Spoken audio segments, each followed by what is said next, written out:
Bismillahirrahmanirrahim. Ayatul izzi wa qul alhamdulillahilladzi lam yattakhidh waladan wa lam yakul lahu syarikun fil mulki wa lam yakul lahu waliyyun minadh dhulli wa kabbirhu takbira. Rawahu Imam Ahmad. Ayatul izzi adapun ayat keagungan, ayat kemuliaan. Dalam Al-Quran disebutkan wa qul alhamdulillah, wa qul dan katakan alhamdulillahi adapun segala puji lillahi yaitu milik Allah. Alladzi zat lam yattakhid yang tidak menjadikan siapa Allah waladan seorang anak, walam yakun dan tidak ada lahu bagi Allah apa syarikun sekutu fil mulki di dalam kekuasaannya Allah, walam yakun lahu waliyun walam yakun dan tidak ada lahu yaitu bagi Allah apa waliyun pelindung minadh dhulli dari kehinaan, wa kabbirhu takbira wa kabbirhu dan besarkanlah hu terhadap Allah takbiran dengan kebesaran. Rawahu Imam Ahmad. Rawahu meriwayatkan terhadap hadis siapa Imam Ahmad? Imam Ahmad.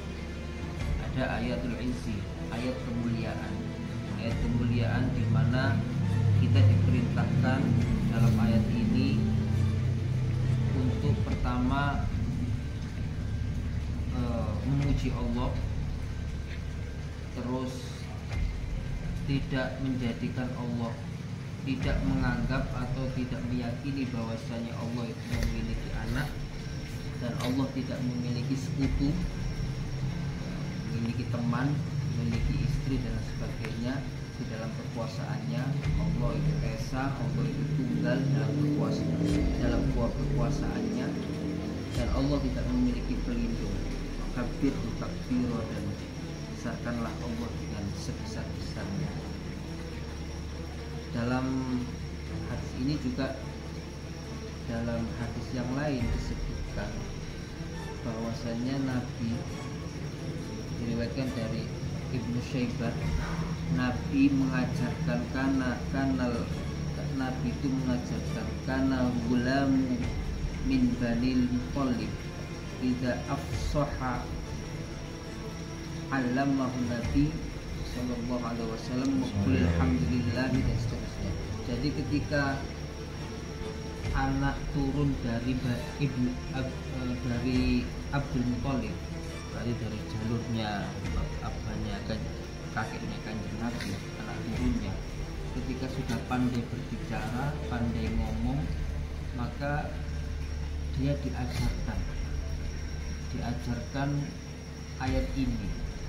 Apa yang diajarkan? Diajarkan kepada mereka bahwasannya Tuhan itu zat yang harus dipuji, Tuhan itu tidak memiliki anak, Tuhan itu tidak memiliki sekutu, Tuhan tidak juga memiliki pelindung. Jadi ini kenapa ayat keagungan, ayat kemuliaan? Karena ayat ini mengajarkan keesaan Tuhan, ketunggalan Tuhan dan keagungan Tuhan, keagungan Allah. Artinya bahwasanya kita sebagai hambanya Allah, maka dilarang bagi kita untuk meyakini, berkeyakinan bahwasanya Allah itu ada sekutu dalam kekuasaannya, bahwasanya Allah itu punya anak dalam kekuasaannya, punya pelindung dalam kekuasaannya. Itu tidak boleh kita seperti hartanya atau umat Islam meyakini itu. Jika kita meyakini itu, maka satu hukumnya kita keluar dari agama Allah. Kita mensekutukan Allah, maka konsekuensinya itu adalah syirik bagi kita dan kita keluar dari agama kita, artinya keluar dari keyakinan kita. Bagaimana dengan keyakinan yang lain, meyakini bahwasanya Tuhan itu memiliki anak dan Tuhan itu memiliki ibu,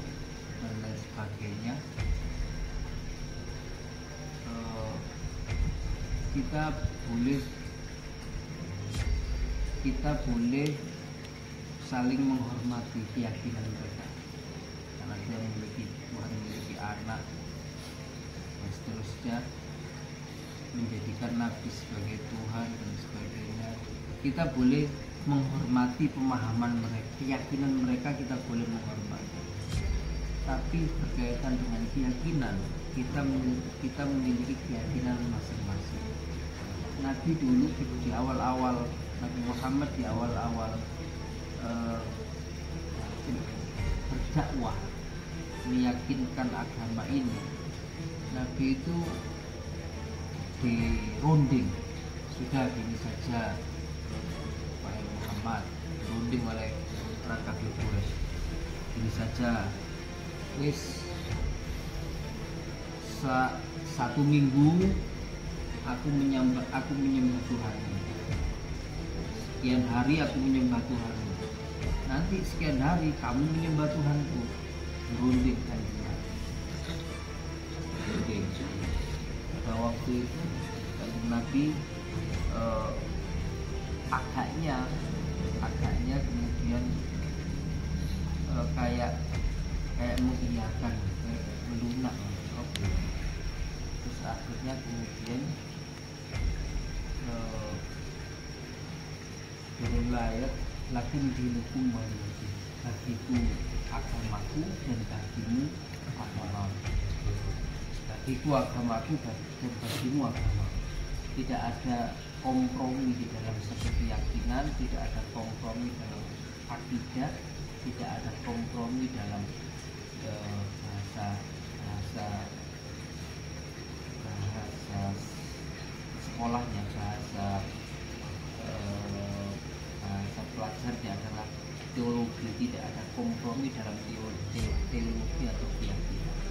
Jadi ya wis, keyakinanmu itu ya yakini itu, keyakinanku begini ya yakini ini, dan janganlah bagimu agamamu dan bagiku agamamu.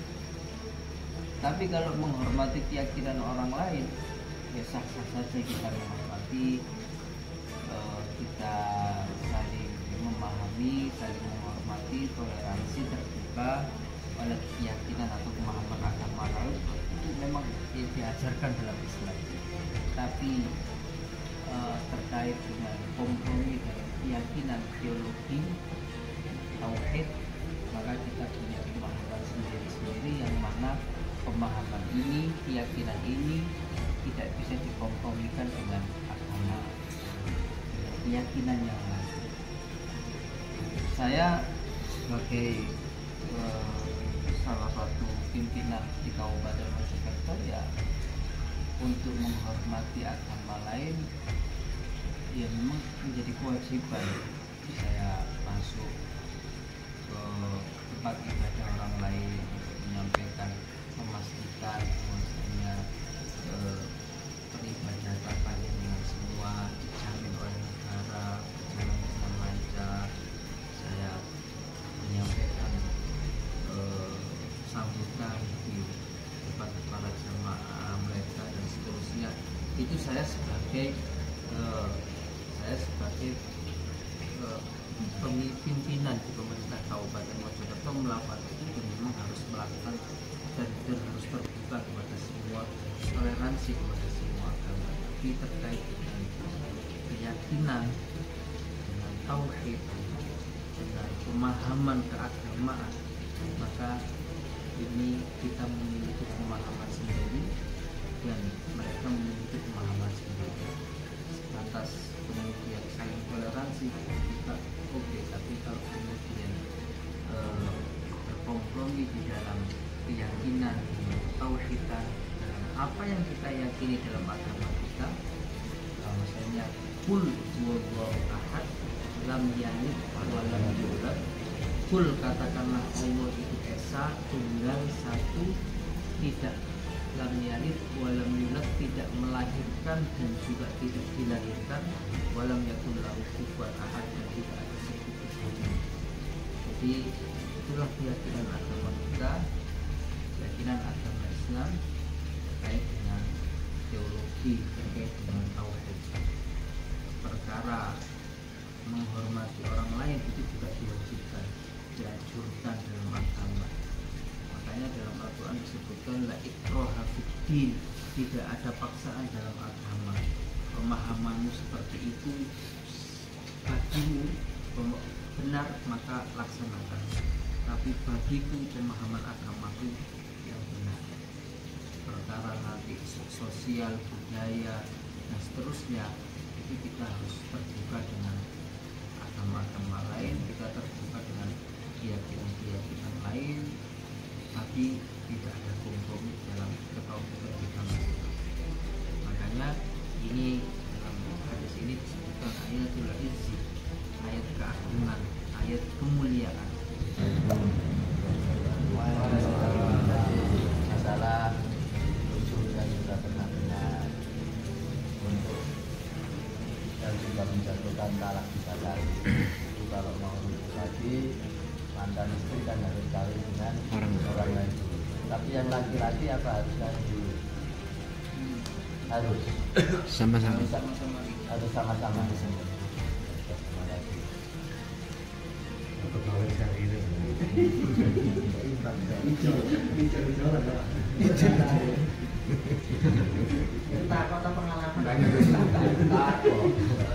Kalau talaknya itu tidak diucap, tapi di hati ini enggak ya? Pokoknya enggak keluar. Oh gitu ya. Batin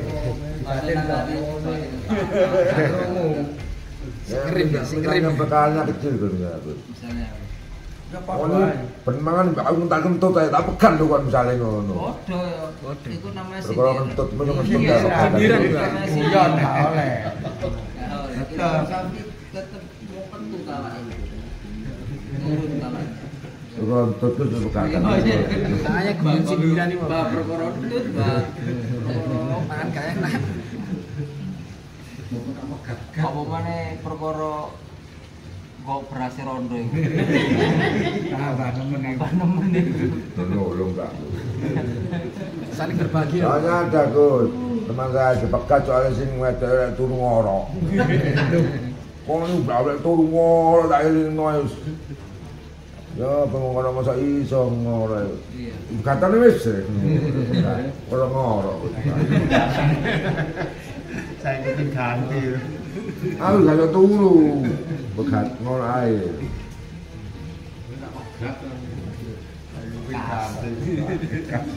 Mungkin Gus tanya sekali. Kalau misalkan talak itu jatuh baru sekali, terus yang setahu saya yang saya lihat dari penceramah ya Gus, itu bisa rujuk ketika sebelum habis masa iddah 3 kali suci itu sama dia bergaul kembali dengan istri atau apa betul itu? Iya, jadi kalau masih talak pertama, talak misalnya. Terus kalau nang wong talak kamu hari ini ya misalnya. Terus baru ngono kok arek go mlebu kamar terus bawa barang-barang go koper kate metu. Terus tak sida tak cabut talak wis tujuh ae rujuk. Sah. Hanya dengan ucapan itu? Iya. Kalau misalkan nggak diucap tapi dengan perilaku terus akhirnya bergaul apa Iya, sama gitu? bisa pokoknya dirangkul merumono akhirnya berhubungan sama istri nggak apa Nggak suruh sih. Kakek dinyarno. nggak masih satu kecuali lek wis Gampang itu kan itu. talak 3 Gampang. Gampang. Bisa. Bindo ono kan sate ping 3. Gampang wae. Lanjut itu. Ping 3. Kalau yang biasanya yang dimaksud nyari nikah lagi itu mesti yang kayak gimana? Kayak Pak. Iya. Kan ada yang kejadian di kampus saya itu katanya ada temannya habis nyari nikah atau belum nikah lagi. kalau orang nyari nikah yang Oh, gitu. nyari nikah mana ya Ngobrol lagi gitu. Nyari. Hanya sedang ngobrol lagi. Jaga aja Gus. Jaga aja enggak apa-apa. apa ya Ya mencari nikah itu. Kalau dia urus oleh dua aku nikah apa? Berarti sing ini ya. Anjir ya. Pun kalau baru dia marah sih. Untuk LSM yang ini. Ya, hai-hai iku ngane nikah telu teko ae sore mangan ora sanggup bisa. Tadi mau dining lah. Iya lah. Kan tadi mau dining. Iya sih kan. Kadang saya tapi pacara pada pada bisa teko aku. Pacara kok bisa. Golek untuk kontekan sih. Sudah? Ada pertanyaan kita tutup dengan kafaratul majlis. Subhanakallahumma wa bihamdika asyhadu an la ilaha illa anta astaghfiruka wa atubu ilaik. Subhanakallahumma wa bihamdika asyhadu an la ilaha illa anta astaghfiruka